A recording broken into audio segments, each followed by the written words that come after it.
I didn't confront him that night. I didn't take screenshots or forward the email to myself. I didn't wake James or call my father or text my cousin. I closed the laptop, plugged it back into the charger, and sat down at the kitchen table like nothing had happened. That was the first decision I made after everything changed. Silence first. Then structure. By morning, I had slept exactly 40 minutes. I remember because I checked the clock when I lay down and again when I stood up. My head didn't hurt. My chest didn't ache. What I felt instead was a clean, unsettling clarity. Like the moment after a car accident when you realize you're not injured, just shaken, and now you have to deal with the wreckage. James texted at 7:14 a.m. "Can we grab dinner Friday? I want to talk." I stared at the message until the typing bubble disappeared and came back. He was rehearsing. I could picture him pacing his apartment, practicing the same lines my father had already written for him. I didn't respond. I needed to understand the full shape of what I was standing in before I moved. I called in sick to work. Then I opened a new document on my laptop and started a timeline. Not feelings. Facts. Date. Time. Sender. Amount. The first wire transfer had gone out 6 weeks earlier. The second 3 days ago. I cross-checked the dates with our calendar. The first transfer landed the same week my father had insisted James join us for dinner to talk about the future. The second landed the morning James told me he needed space to think. I pulled my bank statements. No unusual activity. That wasn't the point. I wanted to confirm that none of this had touched my accounts. It hadn't. That told me something else.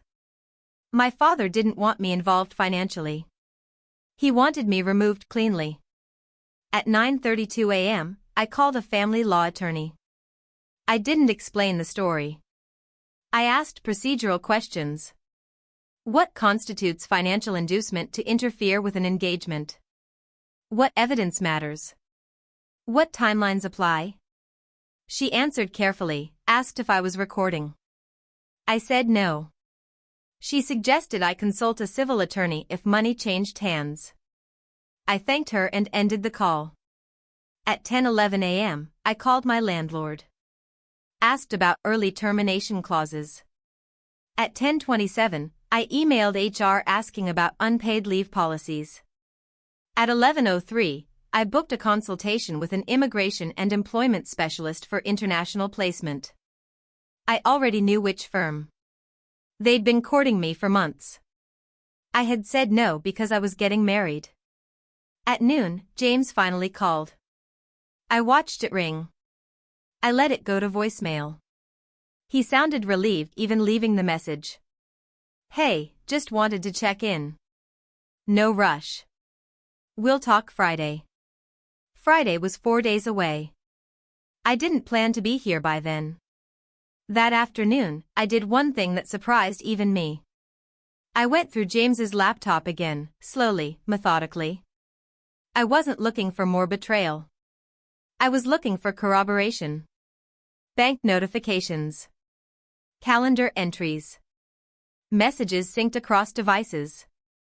I found a folder labeled personal, password protected. I didn't try to open it. That wasn't my role anymore. What I did find was enough. A calendar invite titled Dinner, R.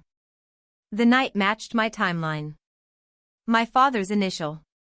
He'd never even tried to hide it. At 6:18 p.m., I finally texted James. Friday works. Same place. The restaurant had been our spot for years. Quiet. Predictable. The kind of place where people break up without raising their voices. That felt appropriate. Before bed, I packed a single carry-on. Not to leave yet. Just to prove to myself I could. Passport. Laptop. Hard drive. Documents. The dress stayed in the closet. I didn't touch it. That wasn't denial. That was containment. Friday came fast. James arrived early. He always did when he was nervous. He stood when I walked in, smiled too wide, reached for my hand. I didn't take it. I sat down and ordered water. He started with the speech I'd already read in my father's words. Growth. Timing. Pressure. Opportunity. I let him finish. I didn't interrupt. When he paused, waiting for my reaction, I nodded once. I understand, I said. I think you're right. The relief on his face was immediate and complete. That was the moment I stopped missing him. I don't want this to be messy, he said. It won't be, I replied. We'll keep it clean. He reached for my hand again.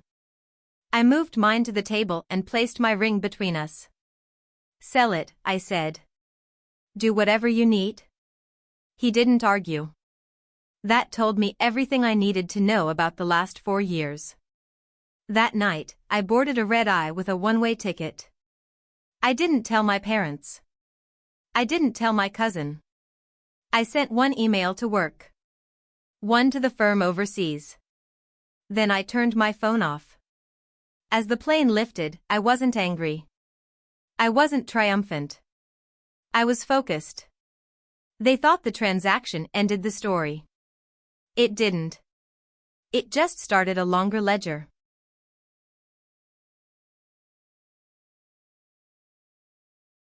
The email was still open on his laptop when I noticed the sender name. My father. Not a forwarded article. Not a calendar invite. A direct message with an attachment and a subject line that didn't belong in my life. Our arrangement. I didn't touch the mouse at first. I just stood there in my apartment, coat still on, listening to the hum of the refrigerator and the rain against the window. Then I read it once. Then again. A wire confirmation. $50,000. Sent in 2 transfers. Instructions included.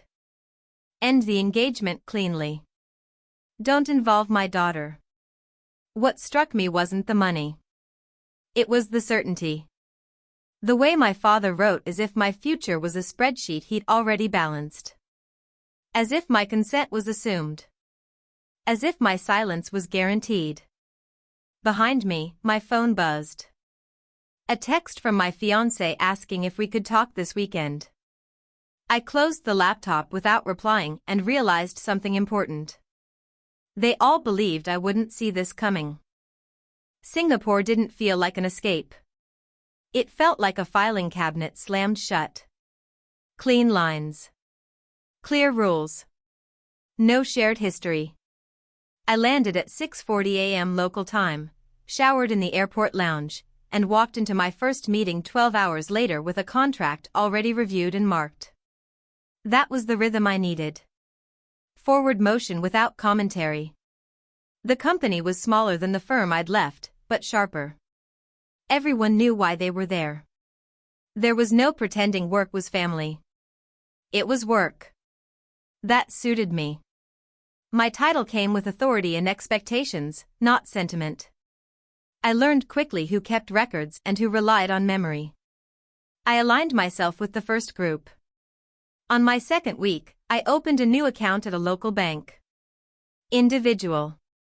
No beneficiaries listed. I asked about wire thresholds, audit flags, and internal alerts. The clerk explained the system without curiosity. When I asked for written confirmation, her tone shifted from friendly to precise. She printed everything. I kept copies. I didn't tell my family where I was. I told my mother I'd taken a temporary assignment abroad. I told my father nothing. He called once, left a voicemail about timing and concern. I archived it. Not deleted. Archived. There's a difference. 3 months in, I received an email from my cousin. Casual. Bright. A photo attached. Her and James at a vineyard. No explanation. No apology. I didn't reply. I saved the email to a folder labeled incoming. I didn't open it again. At work, my days became measurable. Revenue up. Costs down. Processes documented. When the CEO asked me to lead a restructuring review, I said yes without hesitation. We found inefficiencies that had been tolerated for years because no one wanted to upset the wrong people. We corrected them. Quietly. Properly. 6 months later, I was promoted. 12 months after that, again. Titles change faster when there's no one at home asking you to slow down. I kept my personal life minimal. A rented apartment. A gym membership. A grocery store where no one asked questions. I didn't post online. I didn't update profiles. I became deliberate about absence. The first time my father emailed me directly, it wasn't an apology. It was a question. Are you planning to come home for the holidays? I read it twice. Then I replied with one sentence. I won't be traveling this year. He responded 3 minutes later. This feels unnecessary. That word again. As if my presence was optional but my compliance was expected. I didn't reply. A year passed. Then another. By the time my brother's invitation arrived, my name was on filings that moved markets. The company was preparing for a public offering. My signature was required on documents that would be reviewed by regulators on 3 continents. I had learned how to speak when it mattered and stay silent when it didn't. The invitation came by email and mail. Formal. Careful. My brother has always been careful. I'm getting married. I want you there. I stared at it longer than I expected. Not because I was unsure. Because I needed to decide how much of myself I was willing to expose. I called him the next day. He sounded relieved. He didn't ask where I'd been. He didn't explain who else would be there. He didn't need to. We both knew. I'll come, I said. But I won't stay long. Okay, he replied. That's okay. After the call, I booked my flight. Business class. Direct. I reserved a hotel near the venue, not with family. I asked for late checkout. I planned my departure before I planned my arrival. 2 weeks before the wedding, my father emailed again. Your cousin and James will be there. I hope that's not a problem. I read it, then forwarded it to myself with the subject line intact. Timestamp preserved. Then I replied. I'm aware. No emotion. No subtext. The night before my flight, I printed my calendar. Meetings cleared. Delegation assigned. Power transferred temporarily to my deputy with written authority.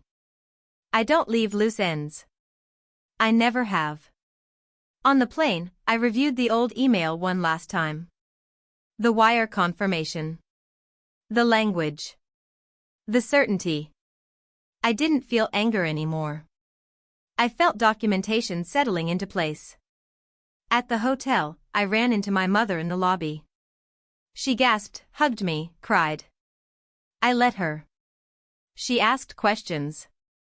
I answered selectively. She mentioned my father was nervous. I didn't respond. At the rehearsal dinner, the seating was careful. I was placed between my brother and a family friend. James and my cousin sat together across the room. They didn't look at me. That was fine. Midway through the evening, my father asked to speak privately. We stepped onto the patio. He tried small talk first. Weather. Travel. Then he stopped. You saw the email, he said. Yes. I thought you might, he replied. You always were observant. There it was. Confirmation. No denial. No apology. Just acknowledgement. I did what I thought was practical, he continued. I didn't think you'd take it this far. I nodded once. You assumed I wouldn't move. He didn't answer that. I'm here for my brother, I said. Not to revisit decisions you already made. He looked older than I remembered. Smaller. That didn't change anything. When I went back inside, my cousin was laughing too loudly at something James had said. Timing. Always timing.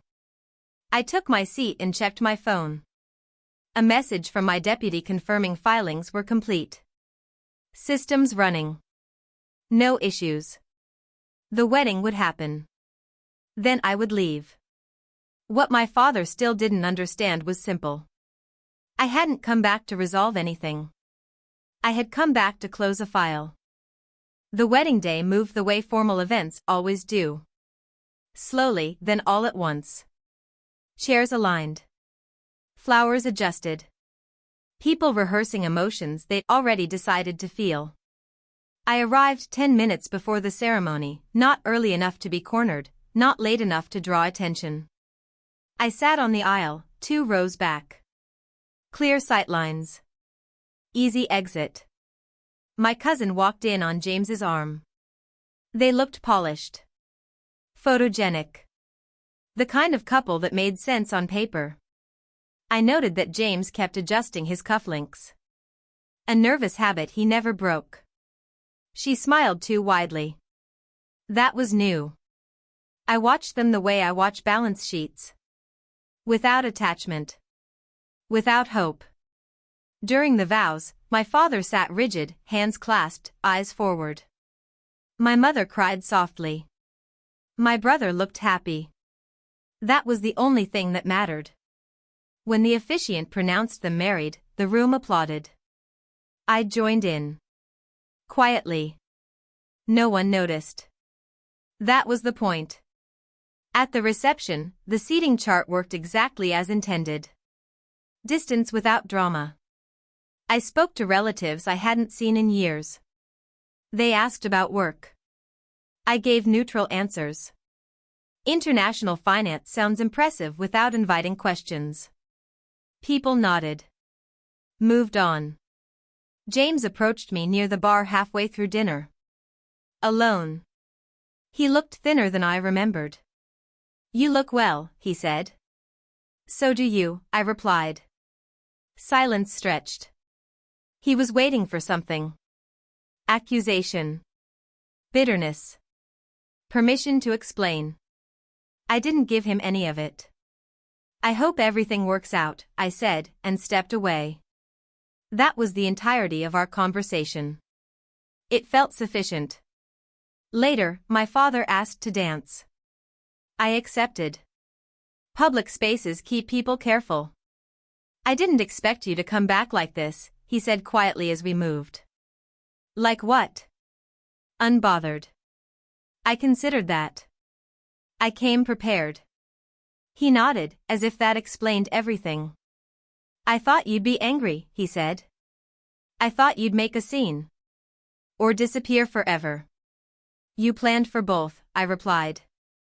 He stopped moving for half a second, then recovered.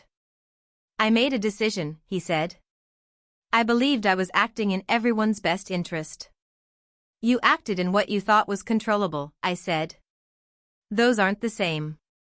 The song ended. We stepped apart. No resolution. No apology. None was offered. None was requested. After the cake was cut, my brother pulled me aside. He thanked me for coming. Said it meant more than he could explain. I hugged him. Promised I'd stay in touch. That promise I intended to keep. As the night wound down, I checked my phone again. A message from my bank in Singapore. Automated. Routine. Monthly confirmation of account status. Everything normal. I saved it. At midnight, I left. No announcement. No goodbye tour. I hugged my mother once more. She asked when she'd see me again. I'll let you know, I said. At the hotel, I packed in silence. The flight out was at 7:05 a.m. I slept for exactly 3 hours. Enough. On the plane, somewhere over the Pacific, my phone connected briefly to onboard Wi-Fi. An email came through from my father. Subject line, "We need to talk." I didn't open it. Instead, I forwarded him something else. The original email. The wire confirmation. His words. His instructions. Sent back to him exactly as written. No commentary. No accusation. Just the record. I added one line beneath it. This file is closed. Then I turned my phone off. When I landed, I went straight to the office. Meetings. Briefings. Final IPO preparations. My world resumed its proper scale. No family drama. No justifications. Just process. 2 days later, my deputy mentioned a call that had come in from the US, someone asking for me by name. Family. I told him to decline politely. In writing. Weeks passed. Then months. I heard through my mother that my father had been quieter. More reserved. That James and my cousin were struggling. That my absence had become noticeable. That wasn't satisfaction. That was consequence.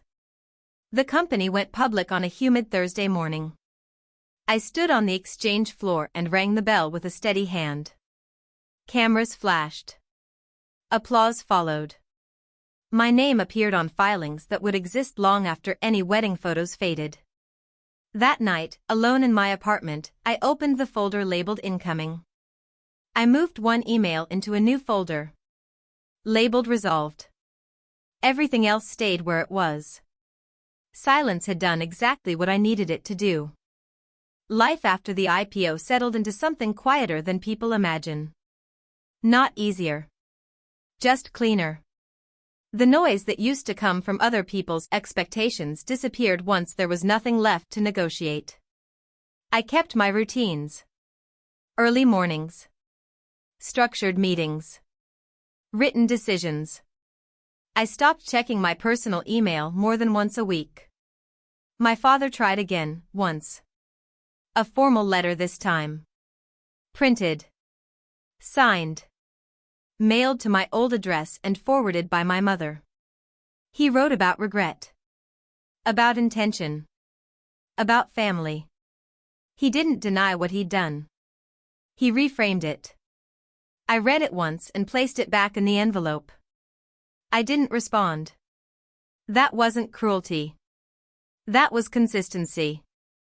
James and my cousin faded into the background the way most poorly built plans do. Quietly. I heard through third parties that the marriage was tense. That money didn't do what my father assumed it would. That opportunity doesn't translate when the foundation is transactional. None of that required my involvement.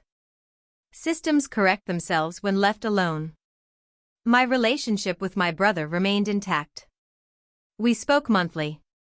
Short calls. Clear boundaries. He never asked me to forgive anyone. He understood without explanation. That mattered. A year after the wedding, my mother visited me in Singapore. Just her. No agenda. We walked the city. She asked questions. I answered what I could. She apologized once, softly, for not seeing things sooner. I accepted that apology because it was hers to give. Not because it fixed anything. Before she left, she asked if I would ever come back permanently. No, I said. But I'm not gone. She nodded. That was enough. I married quietly the following spring. No spectacle. No guest list built around obligation. Just people who knew who I was now, not who I used to be. My father wasn't invited. Not out of punishment. Out of accuracy. He no longer belonged in the center of my life. After the ceremony, standing on a balcony overlooking the water, I thought briefly about the version of myself who found that email years earlier. The woman who believed practicality meant endurance. Who believed silence meant acceptance. She was wrong about one thing. Silence isn't surrender. It's leverage. I didn't win anything. I didn't take anything back. I didn't prove anyone wrong in the way movies pretend matters. What I did was remove myself from a system that undervalued me and built one that didn't require justification. That's the part people misunderstand when they hear this story. They think it's about revenge. Or success. Or money. It isn't. It's about control. The moment I stopped asking to be chosen, everything else aligned. Not because the world suddenly became fair, but because I stopped negotiating with people who measured worth in transactions. My father still exists. He still has opinions. They no longer reach me. That was the quiet verdict.